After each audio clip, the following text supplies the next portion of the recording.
வாழ்க வளமுடன். ஓம் நமச்சிவாய. அனைத்து தமிழ் உள்ளங்களுக்கும் வணக்கம்.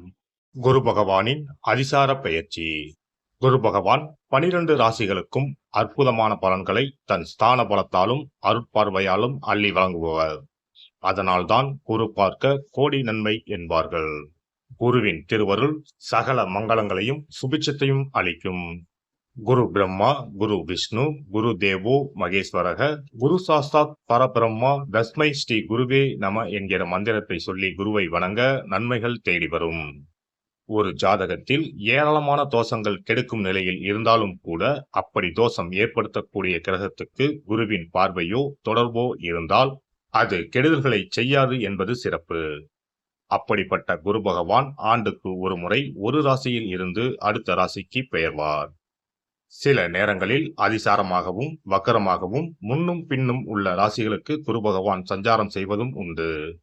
அந்த வகையில் தற்போது தன் பகை வீடான மிதுன ராசியில் சஞ்சாரம் செய்யும் குரு பகவான் அதிசாரமாக கடகராசியில் பிரவேசித்து உச்சமடைய போகிறார். வரும் அக்டோபர் மாதம் 18ஆம் தேதி கடகத்தில் பிரவேசிக்கும் குரு பகவான் டிசம்பர் 5ஆம் தேதி வரை அங்கேயே தங்கியிருந்து பலன் தரப்போகிறார். அதன் பின் வக்கரமடைந்து மிதுன ராசிக்கு திரும்புவார். இதில் குரு பகவானின் அதிசார காலம் மட்டும் என எடுத்துக்கொண்டால் 48 நாட்களுக்கு குரு கடகத்தில் பூர்ணமாக சஞ்சரித்து அற்புதமான பலன்களை தரப்போகிறார். அடுத்த ஆண்டு நிகழும் குரு பெயர்ச்சிக்கு பின்னர் ஓராண்டு உங்கள் வாழ்க்கை எப்படி இருக்கும் என்பதற்கான முன்னோட்டமாக இந்த 48 நாட்களும் அமையும் என்றால் அது மிக இல்லை. அந்த வகையில் இதில் அற்புதமான பலனை பெறப்போகும் ராசிக்காரர்கள் என்றால் முதலில் மிதுன ராசியை சொல்லலாம். ஜென்ம குருவாக இருந்தவர் தனஸ்தானத்துக்கு நகர்வது நல்ல மாற்றமாகும். கன்னி ராசிக்கு லாபஸ்தானத்தில் அமர்ந்து உற்சாகத்தை கொடுக்க போகிறார். விருச்சிக ராசிக்கு 9இல் அமர்ந்து ஆசுவாசப்படுத்தப் போகிறார். மகர ராசிக்கு 7இல் அமர்ந்து ஆனந்தமான வாழ்வை தரப்போகிறார். மீனராசிக்காரர்கள் கஷ்டங்கள் நீங்கி சுகமான வாழ்வை அனுபவிப்பார்கள். மற்றபடி தனகாரகரான குரு பகவான் உச்சம் அடைவதால் உலகெங்கும் பணத்தட்டுப்பாடு ஓரளவு நீங்கும். வாரா கடன்கள் வங்கிகளுக்கு அதிகம் வசூலாகும். மழையளவு உயரும். உணவுப் பொருள் உற்பத்தி அதிகரிக்கும். விருச்சிக ராசியை குரு பகவான் பார்ப்பதால் பூமி விலை உயரும். ரியல் எஸ்டேட் சூடுபிடிக்கும். மருந்து பொருட்களின் விலைகள் குறையும். குரு பகவான் மகர ராசியை பார்ப்பதால் அந்நிய முதலீடுகள் அதிகரிக்கும். குரு பகவான் மீனராசியை பார்ப்பதால் கல்வித்துறை நவீனமாகும். பதிப்பகத்துறை, கேட்டரிங், சட்டம், சிஏ, சிவில், ஆர்கிடெக்ட் துறைகள் வளர்ச்சியடையும்.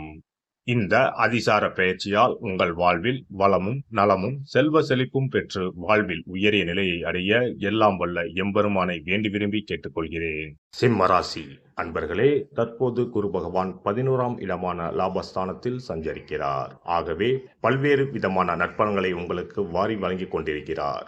மரியாதையும் செல்வாக்கையும் தந்த வண்ணம் உள்ளார். அப்படிப்பட்ட குரு பகவான் அக்டோபர் மாதம் 18ஆம் தேதி முதல் டிசம்பர் 5 வரையிலும் விரயஸ்தானமான கடகத்தில் வந்து அமர்ந்து பலன் தர இருக்கிறார். இந்த காலகட்டத்தில் செலவுகள் அதிகரிக்கும். எனவே செலவுகளை சுப செலவுகளாக்கிக் கொள்ளுங்கள். ராசியிலேயே கேது பகவான் இருப்பதால் ஆன்மீக சிந்தனை தலை தூக்கும். எனவே விரும்பிய புனித ஸ்தலங்களுக்கு சென்று தரிசனம் செய்து வாருங்கள்.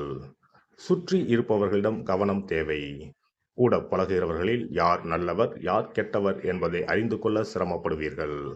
இனிமையாக பேசி உங்களிடமிருந்து பணத்தை கறக்க பார்ப்பார்கள். ஜாக்கிரதை. யாரிடமும் பணம் கொடுத்து ஏமாற்றம் அடைய வேண்டாம். எவருக்காகவும் எதன் பொருட்டும் வாக்குறுதி கொடுப்பதோ ஜாமீன் கையெழுத்து போடுவதோ கூடாது. சிலருக்கு பண பிரச்சனைகளால் தூக்கம் கெடும். குரு பகவான் 4ஆம் வீட்டை பார்ப்பதால் வியாபாரம் ஓரளவு நன்றாக நடக்கும். மனதிற்கு திருப்தி தரும்படியான போக்கு காணப்படும். எனினும் தக்க திட்டமிடல் இல்லாமல் அகலக்கால் வைக்க வேண்டாம். தாய் வழி உறவினர்களால் அனுகூலம் உண்டாகும். தாயாரின் உடல்நிலையில் ஏதேனும் பிரச்சனைகள் இருந்தால் அவை தீரக்கூடிய காலம் இதுவாகும். அவரின் தேக ஆரோக்கியம் சீராகும். சிலருக்கு புது வாகன யோகம் உண்டு. தொல்லை கொடுத்த பழைய வாகனங்களை மாற்றிவிட்டு புதிய வாகனம் வாங்குவீர்கள். குரு பகவான் 6ஆம் வீட்டை பார்ப்பதால் பழைய கடன்களை அடைக்கும் அளவுக்கு பணவரவு உண்டு. ஒரு சிலர் கடனில் ஒரு பாதியை பைசல் செய்வீர்கள். அதே வேளையில் மிகவும் நெருக்கமாக பழகியவர்கள் விலகி போகவும் வாய்ப்பு உண்டு. ஆகவே சொல்லிலும் செயலிலும் கவனம் தேவை.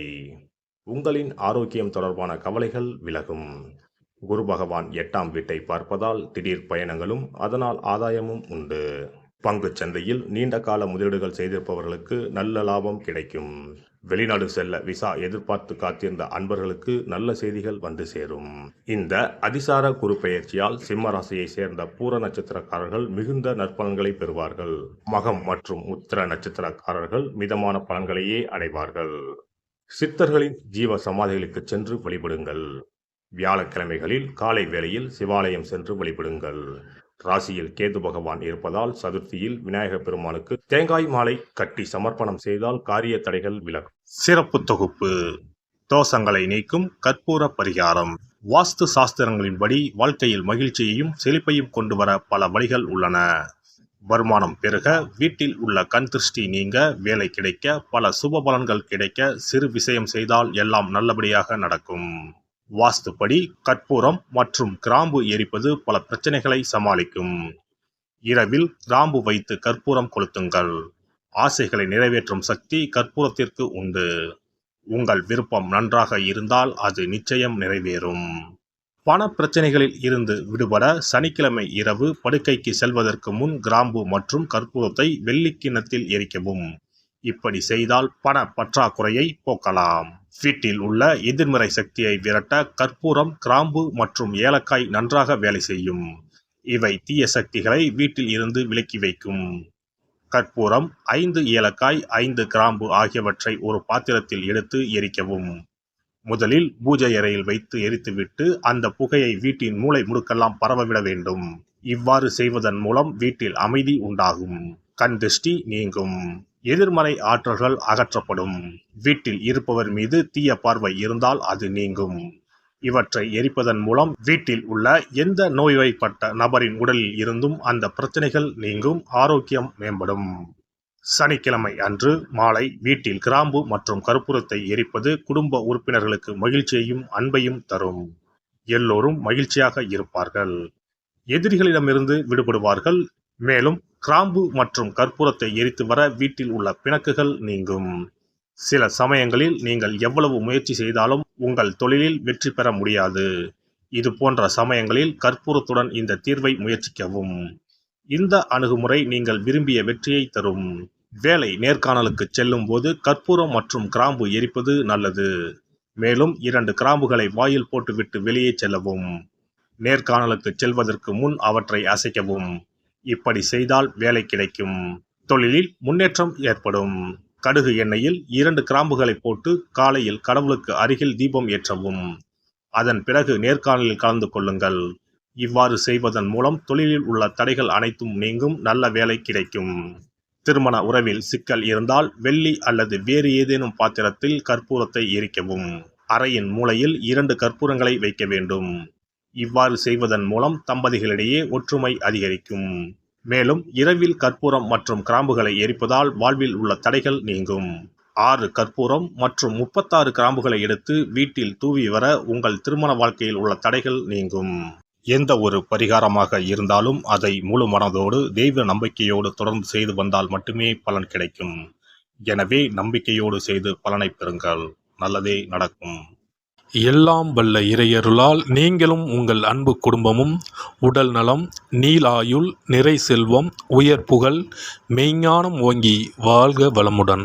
இந்த வீடியோ பதிவு உங்களுக்கு பிடித்திருந்தால் லைக் பண்ணுங்க, கமெண்ட் பண்ணுங்க, ஷேர் பண்ணுங்க. மறக்காம சப்ஸ்கிரைப் பண்ணுங்க. பக்கத்துல இருக்கிற பெல் பட்டனை கிளிக் பண்ணுங்க. நன்றி, வணக்கம். ஓம் நமச்சிவாய. சிவாய நம.